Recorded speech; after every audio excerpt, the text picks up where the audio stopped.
Hey everybody, welcome to Ponytails Talking Pigskins. My name is Laurie Fitzpatrick. So today we are going to cover James Bradberry. He is now a Philadelphia Eagle. He came from the New York Giants. He was originally drafted by the Carolina Panthers. So he's 6'1", 212 pounds. He started 91 games out of 92 games. So he's, obviously going to come in as a starter. That's really no surprise. Across from Slay. But there's some interesting things that we're going to go over about Bradberry today in a couple of the clips that I have. Just to kind of give you guys a background, he's been in the NFL since 2016. He went to the Pro Bowl in 2020. He has 15 interceptions, 82 passes defensed. He has 4 forced fumbles, 3 fumble recoveries, 3 sacks, which means he's not really, he wasn't really asked to get after the quarterback too much, not really too many cornerback blitzes. He had 7 tackles for loss and 303 solo tackles, I believe 383 combined tackles. So he is majority of the time making some of these tackles by himself. He only played in 1 playoff game, but overall he has a 61 completion percentage that he allows. So obviously out of 10 pass plays, 6 are completed. Now that's not really, too great when you say, okay, like he doesn't really seem like a lockdown corner, and that has actually gone up since his rookie year. I believe he was at 44% now. Last year, 2021, he was at 61. So he has gotten a little bit worse, but that kind of happens when you're on 2 teams that aren't really going anywhere. So for the last 4 years, he's kind of been on mediocre teams. Giants weren't really doing too much. Daniel Jones did okay his first year, but yeah, Giants were nothing to they weren't really going much, so, or going anywhere. So yeah, we're gonna get into James Bradberry. He's not like too physical of a corner. Last year he had 21% missed tackles, but he is a guy that's great in zone. So we're gonna go over a couple of these plays now. I think I have like 25 clips for you guys. So yeah, let me know down below how you guys, in the comment section, what you guys think. Yeah, so without further ado, let's jump right into it. All right, guys. So let's just jump right into it. There were a lot of plays where he took advantage of the zone coverage that he was in. Here he is down at the bottom of your screen here, and we're just gonna watch some of these play out. He has really good loose hips. Once the receiver reaches the top of his route, he's usually there to break up the pass. He's always looking at the quarterback. His eyes are literally staring right at the quarterback the whole time, no matter what, because he knows that he's going to be able to break wherever the ball is going. So he wants to make a play on the ball at all times, and that's really what he's looking to do.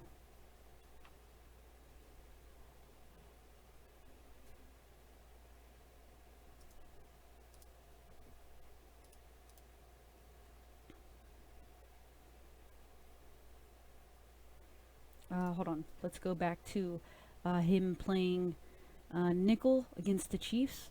He's able to kind of step back into zone coverage, and he cuts off the initial underneath route that Patrick Mahomes was seeing here. So he's in the nickel position, the inside, and he looks like he's gonna go ahead and track that slot receiver, but he actually drops back.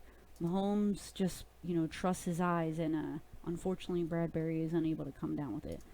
Now, here he is in outside zone at the top of our screen here, and he plays in a shell really well. So when he's playing zone, maybe like in cover 4, cover 3, he does really well when he plays over the top, more of like a safety role, and I think he'll play really well there for the Eagles, because the Eagles they actually need safety help now. So Bradberry, I think, was a pretty good pickup.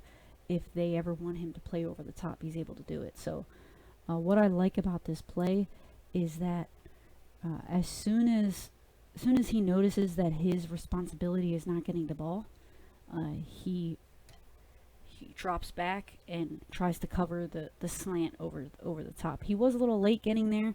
If Dak is a better quarterback, he gets it there. Look, because he's wide open here. But this is just a scheme beater. So there are a couple plays where he doesn't make a play on the ball, and it's simply because of the coverage he was asked to play, and he wouldn't really be able to do much on it anyway. But he does a great job of realizing, okay, his guy's not here. He should have maybe dropped further back a little bit earlier, but nonetheless, he still gets there. And again, this is why he picked the Philadelphia Eagles, because let's just say if he makes any false steps, the Eagles' defensive line is able to make the quarterback scramble a little bit, and he has time to recover if he has any false steps.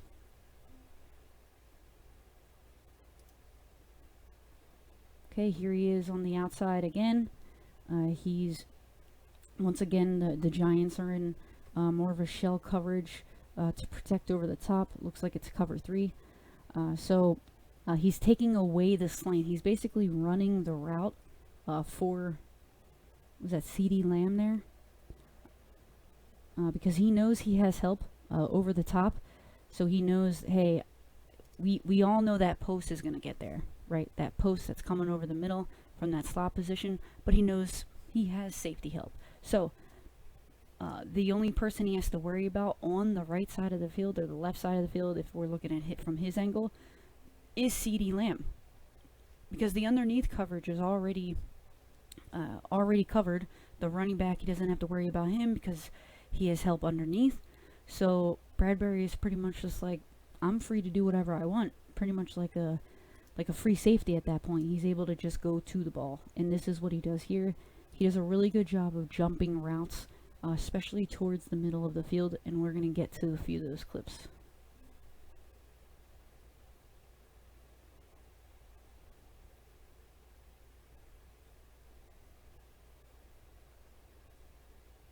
Okay, this was, where is he? Here. Okay, once again, here he is on the outside. It's 2nd and 8 inside of the red zone. He's playing press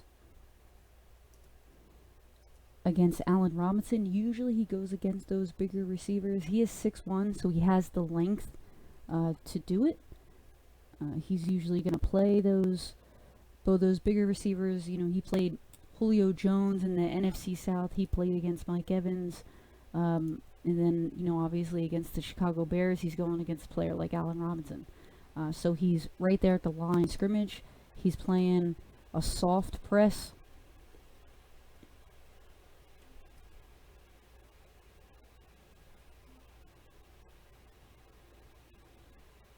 He mirrors him step for step. He knows that he's going to run that slant route. So instead of just kind of playing back just in case, I don't know, he decides to go upfield, he's watching the ball. He's not going to get beat by players much because he's always watching the quarterback. His eyes are always in the backfield. And so he's able to get in front of the pass here and break it up. And we're going to see a couple more of those plays where he gives a lot of cushion. But because he's not going to get beat a lot of times if he's playing off coverage like that. All right, here he is against Mike Evans when he was in Carolina. Look at that physicality that he shows right off the line of scrimmage. And he's going to need help. If he's in press, he's going to need help over the top, especially if they're going vertical. But if they are running a slant, he's definitely the guy to jump it. Boom, he gets right there, right in front of him. And this is why he was, I think, 74th in the top 100.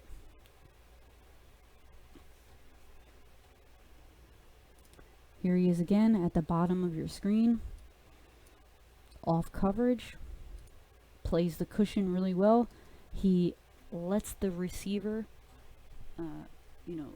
make the cushion smaller, right? And he's watching the quarterback the whole time and steps up and defends this pass really well.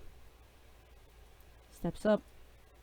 Basically, I'm not going to say he runs that route for him, but he does a really good job of jumping those slant routes. You're not gonna get a lot of completions out of him whenever he's in the underneath, or if he's off coverage over the top. And this is that cushion I was referring to. So I'm gonna have to go a little bit slower here. This clip runs a little quick.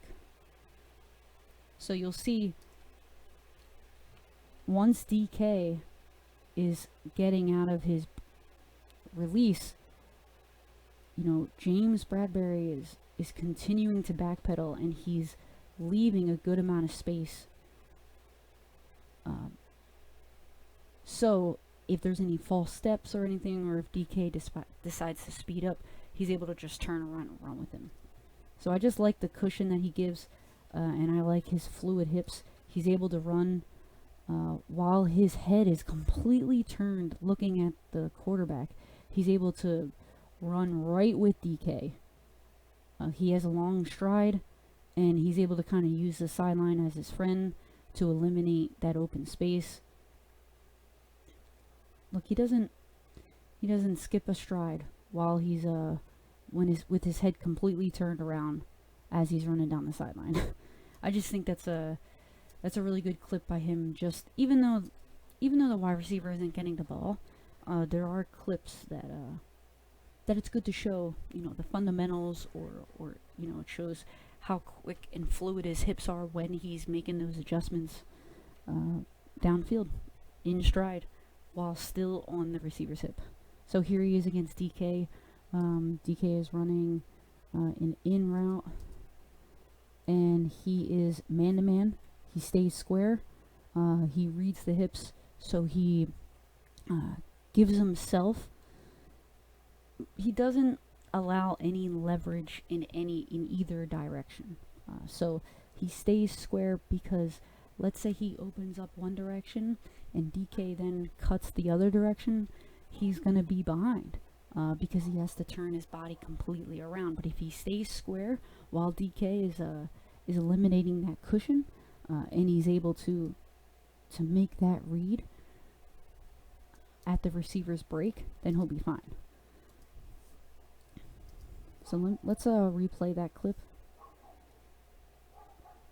So I wanted to point out that he avoids the pick, the pick play kind of in the middle of the field. So this receiver is running across the field with the spotlight here. He's running to try to knock Bradberry off of DK, basically. Like, that's what he's doing. Even though it's illegal, he's doing that. They do that. It's no surprise. So he's just trying to get out of his way or get into, his path, because now Russell Wilson is going to throw it right off of his back. So we can see Russell right here. He's already thrown the ball, and it's right off of this receiver's back. And so this is kind of like he's literally setting a pick. So the defender, James Bradberry, has to be able to see through the other wide receiver to know where the ball is going to be. And he's still right there on his hip. I just love this play because it shows how even though he's not like a lockdown man-to-man corner, it still shows that he can stick with a guy downfield, and especially the bigger receivers. Here it is from the other angle. See, like, he throws it right off that guy's back. But James Bradberry stays on DK's hip, still jumps the route because he knows he has that help over the top. Let's go back to that other angle. He knows he has two safeties over the top, and one of these safeties is going to pick up the play, if not the other corner. If DK catches the ball, he knows that he has three guys here to make the tackle. He's going to make a play on the ball because he has these three guys to pick up. If somehow Bradberry doesn't get his hands on the ball at the catch point, he does. But he's trying to disrupt this catch. That's what he does all the time. He tries to disrupt the catch to make a play on the ball. That's what makes him so good. Here he is against the Philadelphia Eagles. Believe he's at the top of the screen. Alright. Yep. I believe on the outside, and they're going to run kind of like a pick play. But once again, we saw it already. He plays really well against picks. He is fluid. He's quick. He makes plays on the ball. He has high IQ. He knows what's happening before the quarterback even throws it. Look, well, Wentz should have already thrown this ball. I think we all know that. He's a hesitator. Definitely hesitates. That's why in my latest article, I wrote QBs that are on the chopping block. Wentz is a guy that needs to, he needs to play well in Washington if he wants to stay. There's no guaranteed money. But not trying to get off topic, Wentz should have thrown this ball. That's why James Bradberry was able to make a play on the ball here. Boom. What a hell of a breakup. Love this play.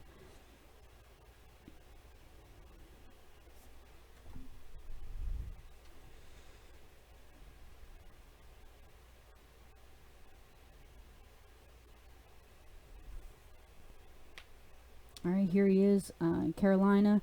Zone over the top. He actually gets his hands on the ball. Alright, cover 3. He's basically picking up anybody that's coming out of the left side of the field. So any receiver that's coming out here, and he sees that there's another player that kind of goes out to the flat. But he also knows that he has it's basically like a flood play. He sees the underneath player as well, so that's why he kind of drops down a little bit. Okay, is the ball going there? Nope, he's able to make the adjustment at the last second, get his hands on it to break up the play, and it was basically 1 against 2 here. And he was able to get his hands on the ball. Let's watch that full through again. Like, he's still able to stay in stride while he's watching the quarterback here, and he makes his turn. His hips are so fluid. Run with him, run with him. Oh crap, there's a guy underneath. Let me go get that. Oh, just kidding, it is going to this guy. And he's able to make a play on the ball. Love it. Love it. Alright, here he is. Bottom of your screen, you see number 24. Now he has Allen Robinson. Is that Allen? I think so. Steps up. Any curl route, he's jumping it. Any slant, he's jumping it. He's like, okay, I'm backing off because I'm playing zone. Now that that player motioned in, this inside player right here, I'm not sure who that is. He has the underneath responsibility. That's why he points. Okay, we got the running back coming out, or the fullback, whoever this guy is here. He's like, you got there, I got this whole side of the field, this intermediate level here. And he mirrors him, sees that he stops, looks at the quarterback, knows that he's getting the ball, jumps in front of it, makes a play on the ball. And he's so pissed because he could have gotten that pick. Because he loves making plays on the ball. That does tend to leave, a receiver vulnerable to get beat on a double move or downfield with little twitches at the top of receivers' routes. That is a little scary, so you're going to need that over-the-top help. But if you put him in zone, he can flourish. So let's look at this play again. He's at the top of your screen here. He makes a play on the ball, which leads to an interception.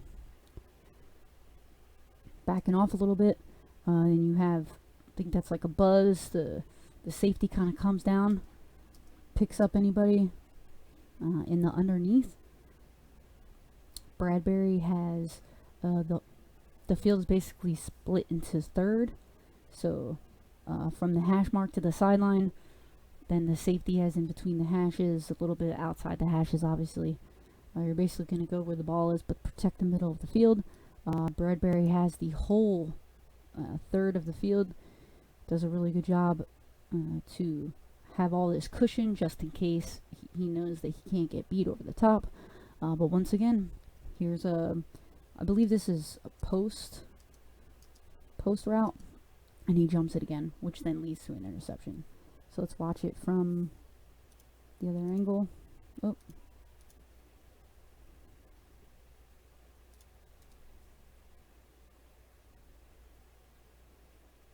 He gets in front of Allen Robinson, because the quarterbacks, I think that's Trubisky, he's trying to throw it to lead him to the middle.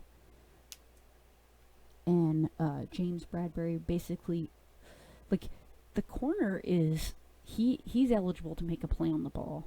Some corners forget that. They just think, okay, once he catches it, I make a play on the ball. No, you're allowed to step in front of the wide receiver and run his route for him, or go to the ball, even though the receiver is going to get there. You're allowed that contact. You're allowed to make a play on the ball just as much as the wide receiver is able to make a play on the ball. But that's all you have to show, is that you're making a play on the ball. You can't just stick your hand in the air and trip the guy up if your head's not even turned around looking at the pass. But that's one thing James Bradberry does really well. He's always looking at the quarterback, and he always wants to make a play on the ball. Here he is again, breaking to, I believe this might be Cooper Kupp, but he's playing off coverage again here at the bottom of your screen. Quick out route, and he gets in front of him. Here he is at the top of your screen, playing that shell once again, that cover 3. And this is where he's just getting beat by scheme. You know, when you're in zone, there are certain zones that the quarterback can throw to that you have, there's nothing you can do because you're in zone. If you're in man, then you can make a play on the ball because you're right there. But in zone, you have to watch the over the top. And the Eagles planned out, hey, we're going to have this guy run right next to him. It's kind of so Bradberry can keep his eye on him, and that's going to leave that little bit of space for the receiver on the sideline.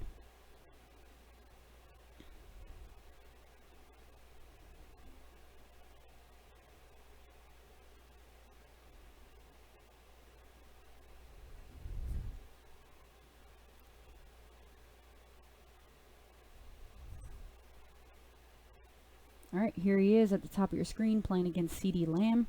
And CeeDee is going to run all the way across the field. He's in man, James Bradberry, and he's able to get right in front of him. So he does have the speed to keep up with the bigger guys, even when he's in man running across the field. It's more of the plays that are vertical when he's in man that he gets beat. But he's going to be able to make a tackle. He's able to tackle anyone because of his size, because of his length. I think he's like 215, something like. He's not small.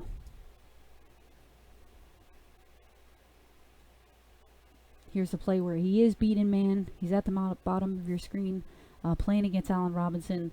And damn, he thinks Allen Robinson is going to go to the inside. He breaks out, and he gets wide open. I think, unfortunately, Allen Robinson doesn't get the ball here because it's Mitch Trubisky. So he ends up throwing it to some guy that already has a defender on him, but James Bradberry just gets beat here pretty bad. So he thinks he's going to break in. See how he already made a decision that he opened his hips to the inside. And when Allen Robinson breaks out, it's going to take him a little bit longer to have to catch up. Boom. So bad. And so you can tell he gets beat here, and A-Rob's wide open, but doesn't get the ball. Here is another time getting beat in press man-to-man. He's at the bottom of your screen. He's just not able to keep up. CeeDee kind of runs right past him. I think if he was off coverage, he would have had a better chance. But because he was in press and he soft press at that, I think maybe if I can't even say if he was in true press, he would have been able to keep up. But at least if you're in soft coverage, he could have maybe backpedaled a little bit more. He thought maybe that he was going to cut inside, because once again he's always trying to kind of make a play on the ball, and he plays really well in the middle of the field. So if you leave him one-on-one on the outside by the sideline, might be in trouble.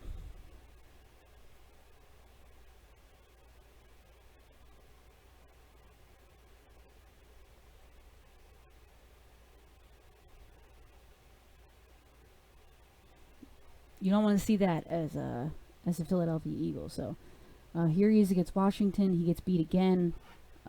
Press, soft press again, but he tries to put his hands on him to kind of keep up because he knows that he got beat off the line of scrimmage.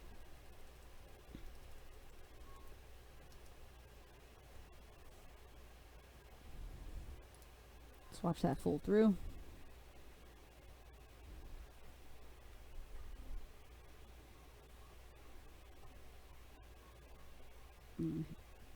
Here he is at the top of your screen, playing, I think... Oh, sorry, this is Eagles. So in my article, I wrote an article on James Bradberry, and I put some Eagles clips in there showing, you know, how they got beat in shell coverage, you know, in cover 3. And I think James Bradberry would have covered this a little bit better. Actually, as you can see in these clips, he only really was getting beat when he's press man, or in soft press where he doesn't have that cushion, because he plays cushion, you know, off coverage pretty well, especially vertical downfield. But on this play, you know, the Eagles last year, they didn't play well. So if you didn't get a chance to read that article, check it out. It's on touchdownwire.com. It's just, you know, film room. Laurie Fitzpatrick explains how, you know, what James Bradberry can bring to the Philadelphia Eagles defense, I believe it was. So here he is at the bottom of your screen. He's playing zone to the outside. He bumps and then backs up. And I think this is just the play call. You know, it's a pretty good play call here by the Bears. Quarterback makes a good read, and James Bradberry isn't able to get there in time.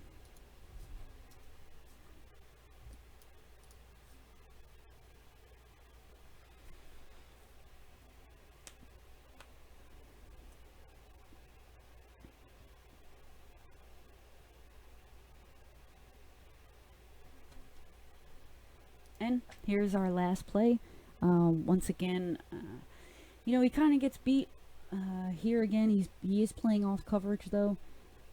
So let's see what happens.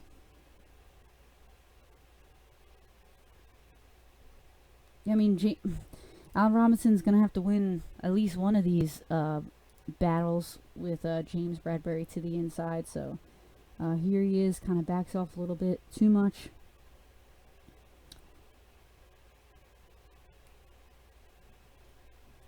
I think that he thought maybe he was going to make his break a little bit sooner than what he did.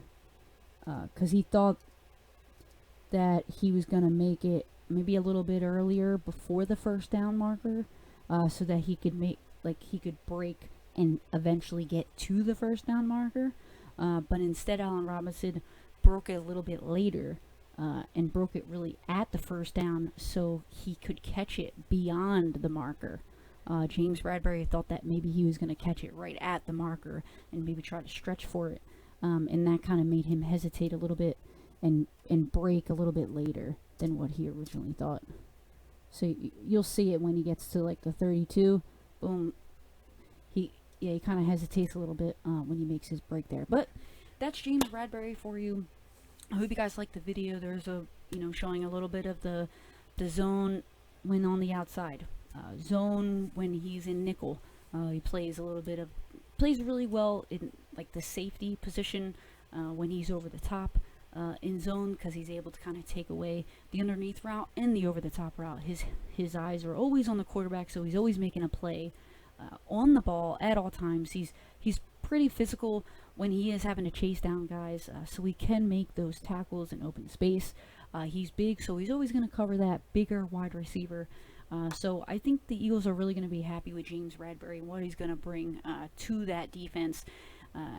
And the only thing they're really looking for now is that safety position. So maybe if they can kind of switch it up and play a little bit more cover one, they don't need that second safety to kind of come in because their cornerbacks will be able to play that shell defense. So I'm excited to see how it works out. But there's your video on James Bradberry. Thanks, guys.